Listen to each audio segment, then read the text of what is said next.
Folks, like all types of gaming, I feel like fighting games, people are really tribal, right? My game is the best, your game is trash. Our wonderful combos, your brainless mashing, that kind of thing. It feels like no game really is safe from having haters. Anything that's played to a certain point, people are gonna hate it to a degree. And that's what it feels like, except there are a few fighting games out there that I have found essentially no one really hates. Everyone in the FGC at least has pretty positive things to say about these games. So that's what I wanted to go through today. What are the fighting games that the FGC does not hate at all?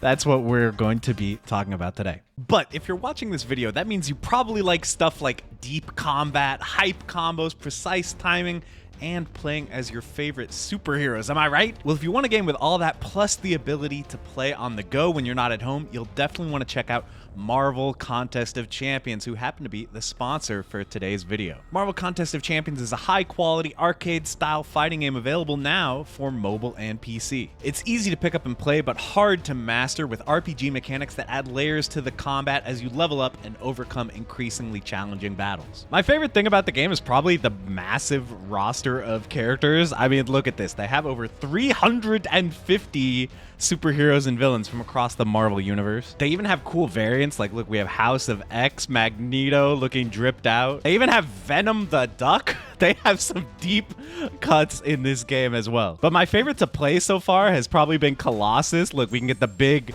beefy combo into the super. It didn't quite kill the, oh god, he supered me back.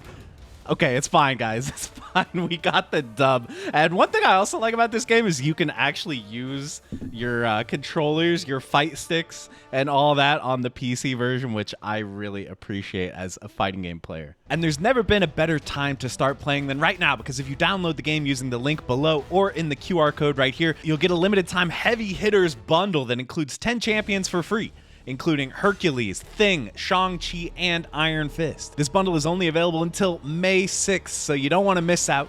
Use that link or the QR code to download the game right now. So thanks so much to you guys for using that link, and thank you to Marvel Contest of Champions for sponsoring this video. All right, so the first game I wanted to talk about that I feel like no one really hates is going to be Vampire Savior, Darkstalkers 3, aka Vampire Savior. People feel very positively about this game in my experience, and I've never really heard anyone talk smack about it or say it's bad. So why is that? So let's get the obvious stuff out of the way. This game is from what a lot of people would consider Capcom's golden age, the era starting with Street Fighter 2, ending in the early 2000s, where they were just releasing tons of fighting games. And in a lot of ways, Capcom was really at the peak of the industry in terms of things like sprite art. This game's sprite art is really incredible. Characters have a lot of frames, and they are very unique and not the kind of thing you would see in other fighting games. The game is also very fast. I mean, like, shockingly fast. Every character feels like a Rushdown character in this game for the most part, and you just zoom around, and life bars go really fast as well. You can kill opponents super quickly, so it's a very fast-paced and exciting game. I think another thing this game has going for it is the Magic Series combo system, so you can always do light punch, light kick, medium punch, medium kick, heavy punch, and these moves will just string together, a heavy kick as well at the end. And like, you can mix up your order. So the combo system, I think, is very intuitive. You can pick up any character in the game for the most part and have some idea of like, here's a basic combo that I can do, and not have to go into training mode first and figure out what you're doing. It makes the characters very easy to pick up and play. And even if you are a new player to the game, you can just press the buttons in order and have fun doing combos. But the game also has a ton of depth, so I feel like it's rewarding to play for a long time. You know, every character has like 1,800 different supers and all these different ways to use their meter, so there's a lot of depth to the move list. Every character plays extremely differently as well, so you can get a very different experience. You know, a character like Shenko has an air dash, but her ground dash is very unique. She teleports to ground dash. A character like Morgan actually has no ground dash. Her ground dash makes her airborne, which is what allows her to do very nasty high-low mix-ups. Dimitri's ground dash allows him to extend the range of his special moves.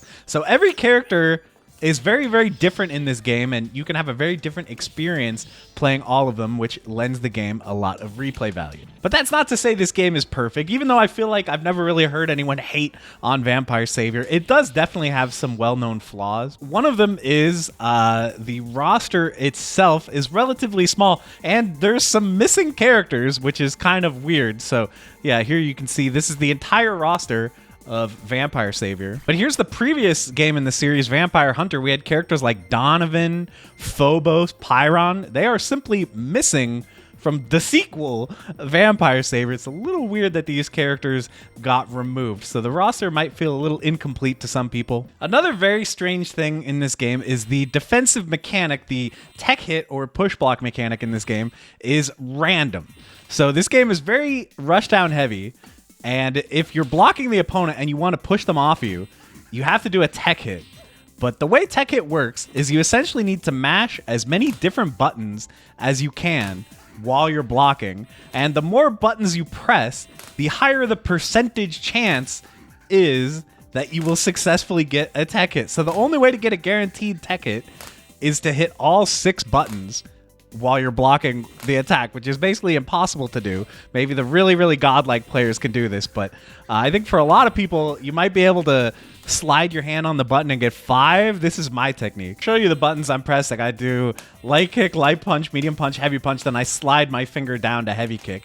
So like that, I can hit 5 buttons really fast, which usually gets you a tech hit. It's like 90% likelihood or 80%. I don't know the exact number, but not all the time. And actually executing tech hits is a major challenge, I think, for newer players, and it's something that separates the really good players from the just okay players. But yeah, the fact that there is kind of a randomness factor in here that can really decide how things go, because if you push the opponent off you, you might actually have a chance to get some offense started, but if you fail, you're going to be stuck blocking the mix, and you might just die, because this is such an aggressive game. So yeah, the Tekken system is definitely weird. I think at this point, you know, we've kind of gotten used to it if we're still playing the game. But yeah, it's definitely a weird aspect of this game that turns some people off. But I think overall with this game, the good definitely outweighs the bad. And there's a good reason why this game is held in high esteem and still played by fighting game players today, nearly 2 decades later. I guess over 2 decades later. Good Lord, this game is old. But we will be playing it as a main game at EVO this year, which is really crazy to think about. So yeah, Vampire Savior, definitely a beloved game in the FGC, even still. All right, and the next game I wanted to talk about is going to be Tekken 5 Dark Resurrection. I feel like out of all the Tekken games, it's really hard to find one that nobody hates on, but I feel like Tekken 5 DR is widely considered by a lot of people to be the closest to perfect the Tekken series has ever been, at least depending on who you ask.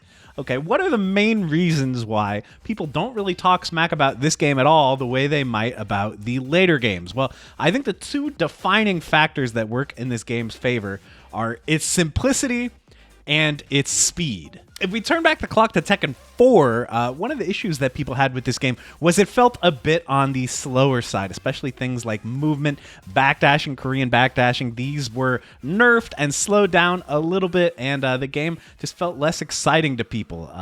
Tekken 4 also had some other weird things, like it had 3D stages where there were different levels of elevation, and there were like corners and like obstacles on the stage that led to weird infinites and stuff. So yeah, 4 was kind of a weird game, but I think one of the biggest issues that people had with it was its speed or the lack thereof. As Tekken 5 is generally considered faster, a lot more movement based. When people think about the purity of Tekken neutral with things like, whiff punishing, sidestepping, backdashing, Korean backdashing, like I mentioned, these things are very, very strong in Tekken 5, and people really appreciate that. And also, I mentioned the simplicity. Tekken 6 is kind of where we started introducing newer mechanics to kind of increase the hype factor for games. So Tekken 6 added stuff like Rage, the comeback mechanic. When you get low on life, you deal extra damage. It also introduced Bound during combos, which lets you ground bounce the opponent, which made combos a lot longer. We still have mechanics like the screw knockdown in Tekken games and stuff like that. Now we have all the crazy mechanics as well, like Rage Art, Rage Drive, the heat system. All these things They extend the length of combos. They kind of mess with the pacing of the game when you have to like watch a cutscene. They also make comebacks a bit more easy, and it feels like maybe they're not as earned for some players. So the simplicity of Tekken 5 Dark Resurrection, you know, not having these combo extension mechanics, these meter mechanics, is a very down-to-earth and solid Tekken game, more so than any game that came after it in the series, which I think a lot of people really like. So yeah, when it comes to the old school things that people love about Tekken, before we got the comeback mechanics, before we got the flashy super cinematics, yeah, Tekken 5 really epitomized it to people. And you know, Tekken 3, which was kind of like the big game that exploded the Tekken series, it kind of feels like Tekken 5 is like the rightful successor to Tekken 3 in terms of bringing the hype and being fun for people to play. So Tekken 5 DR, I think, definitely out of the Tekken series is the one with the least amount of haters, if they exist at all. I've never really heard people talking too bad about this game. So yeah, Tekken 5 DR is going to make it onto my list of fighting games that basically nobody hates. All right, the next game I want to talk about, Guilty Gear XX Accent Core Plus R. Okay, listen, the Plus R thing, this was just the last update to the game, but I feel like Accent Core and maybe Guilty Gear XX in general is just kind of the most beloved that the Guilty Gear franchise has ever been, at least in terms of not having any haters. I think a lot of the things that make Guilty Gear stand out are really epitomized in this game. The really unique character designs, the sprite artwork, the beautiful music, the speed. Again, we talked about speed in pretty much all the games so far. This is a very, very fast-paced game that also has some very high damage potential, so the game is very exciting to play. Again, similar to Vampire Savior, this game's combo system has the Gatling system, which basically means that you always know what order your buttons are going to go in. You can always go punch, kick, slash, heavy slash. You can chain like this in the air as well, so again, you pretty much always have like a basic combo that you can do with any character. You know the order that your buttons are going to go in, which I think for people who are just trying the game out for the first time or just casually playing, it is nice to have something like that that makes the game easier to pick up and play. And this being the final sprite game in the Guilty Gear franchise, they basically accumulated a whole bunch of characters over the years, and this game has a very wide roster. And again, similar to Vampire Savior, the characters play so different in this game. And with some of these really unique characters like Venom, you know, you basically need to like know geometry to be able to play this character. You got to know like which direction are my cue balls gonna go when I hit them.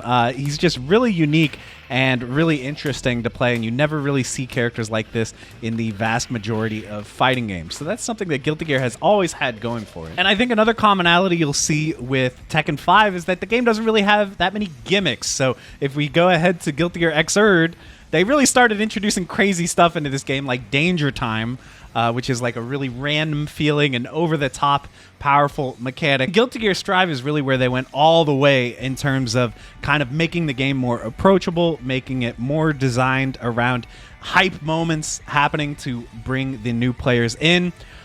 Which is another pattern that we saw in Tekken, right? Like as the series went on, they added more and more things to, you know, generate hype and make exciting things happen more often, which is good for newer players and for spectators who want to watch exciting matches and, you know, not have to get over a huge learning curve to start doing cool things. But for the hardcore people in the FGC, I feel like the older games where it felt more like you had to earn stuff was a bit more appreciated than the more modern trends we've seen in the fighting game genre. Of course, even though I rarely see people hate on this game, there are definitely some known issues with the game, one of which is for sure going to be balance. So the top tier characters in the game are like truly insane. If we talk about characters like Baiken, Testament, maybe like the #1 offender in the game of just being really over the top, ridiculous, and broken. Zappa as well. Yeah, a character so problematic that he never really came back. You can't play this character anymore. He stopped existing after this game. But the game is open-ended and freeform enough that I think even the weaker characters can definitely compete.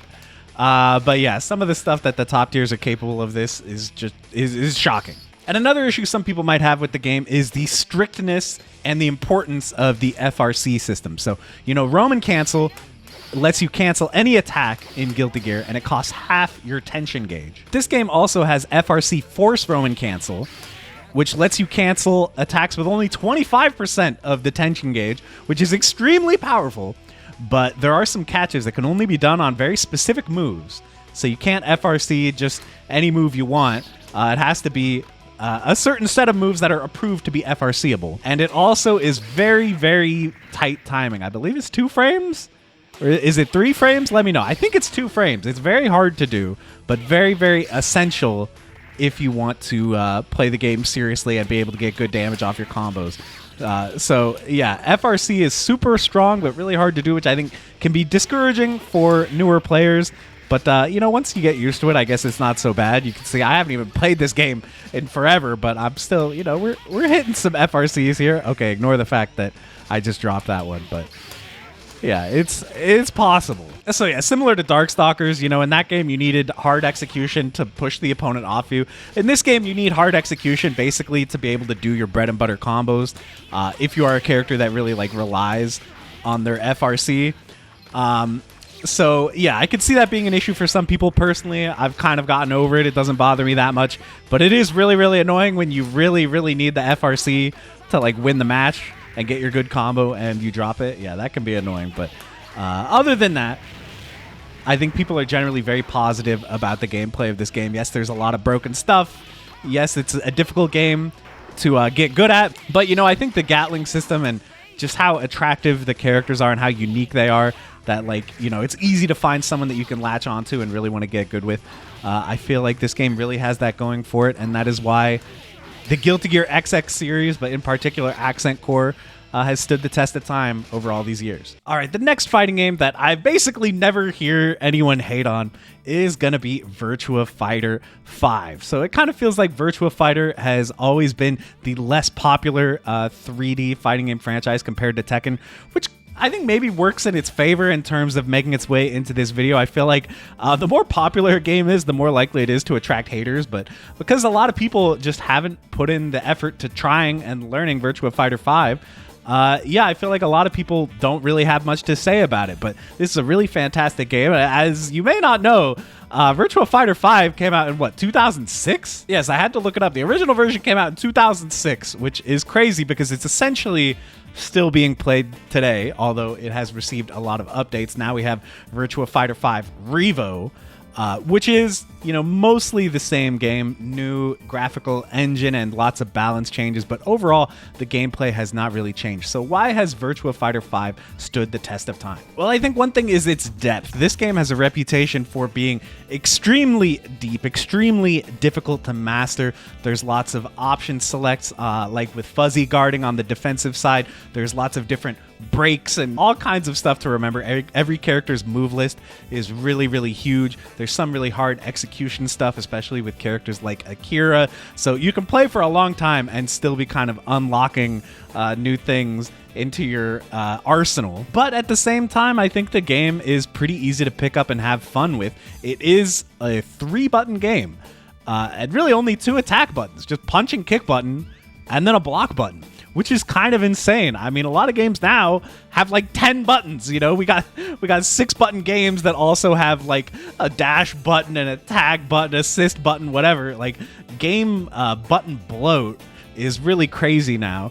But this game is playable with just 3 simple buttons. That's all you need. So I feel like it's very easy to just get in your hands and start playing. And it does kind of have that Tekken factor where if you just press a lot of buttons, cool stuff is probably going to happen. So I think for casual players and new players, it's very easy to just pick up and start having fun with the game. But you can also watch high-level gameplay of the game and really be impressed by what people are able to do. And I feel like no other fighting game really does what this does. You know, we talked about the simplicity of Tekken 5, but this game takes it to the max. Virtua Fighter has basically, it's never had a meter. It's never had any like crazy comeback mechanics or anything like that. This is just a game where you punch and kick each other. So in terms of being like back to basics, this is the ultimate example of that. We'll have to see if that changes at all with the upcoming Virtua Fighter game. It kind of seems like they're talking about maybe bringing Virtua Fighter into the modern era in certain ways, but for Virtua Fighter 5, yeah, the game that people have been playing for 20 years, I think people really respect the simplicity.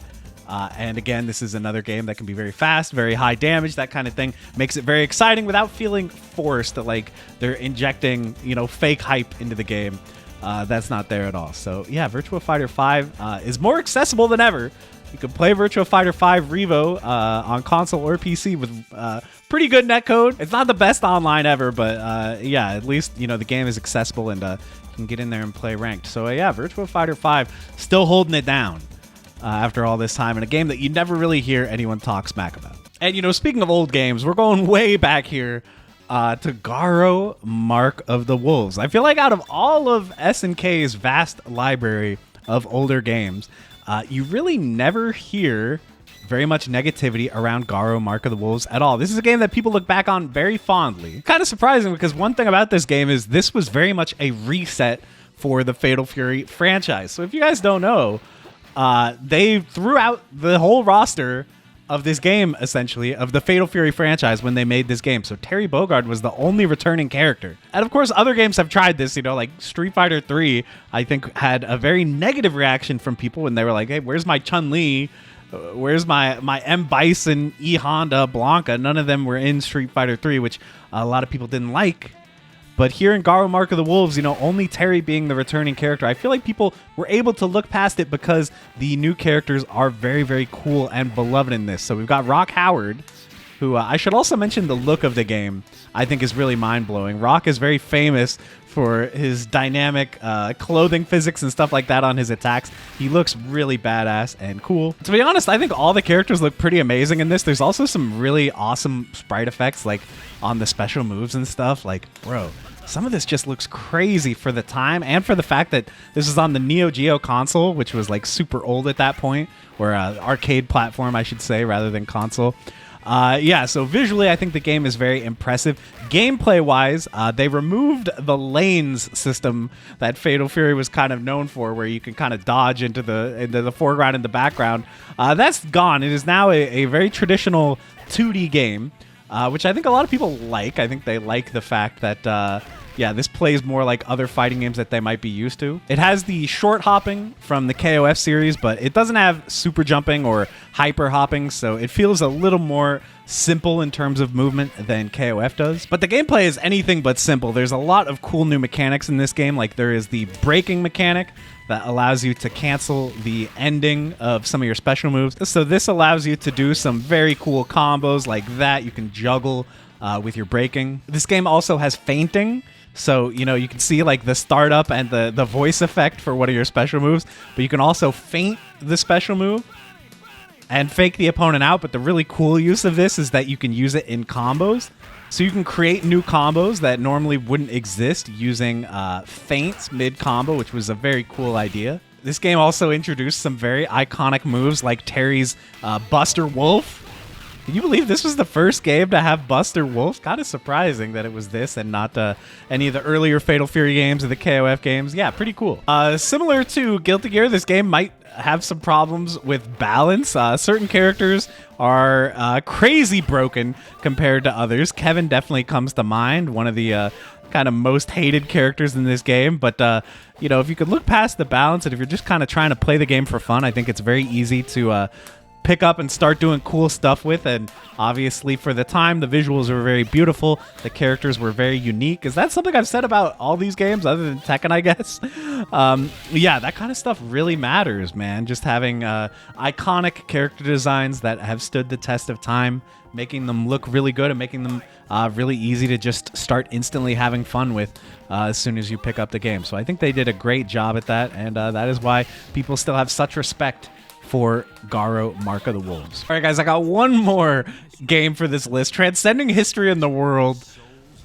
A Tale of Souls and Swords, eternally retold. Yeah, we're talking about Soul Calibur 2.